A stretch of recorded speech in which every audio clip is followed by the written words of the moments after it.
22 دوی ساڵی 1923 عێراق و ئینگلیز بڕیاری هەڵوەشاندنەوەی حکومەتەکەی شێخ مەحموودی نەمریاندا چونکە ئامادە نەبوو بچێتە شاری بەغدا و مەرج و بەرژەوەندەکانی هەردوو دەوڵەت جێبەجێ بکات و واز لە داوە و خواستە نەتەوەیەکانی بهێنێت بۆ دامەزراندنی کیانێکی سەربەخۆی کوردی لە باشووری کوردستان.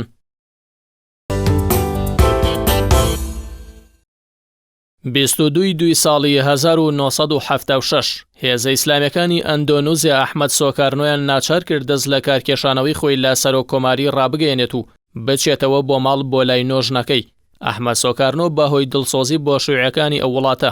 کەوتە چەوساندنەوەی موسڵمانانی ئەو وڵاتە و پاشتری شیوعەکان کە کاریان پێی نەما پشتیان بەردا، بەڵام موسڵمانەکان توانیان بە کودەتایەک کۆتایی بە حوکمی چەند ساڵی بهێنن.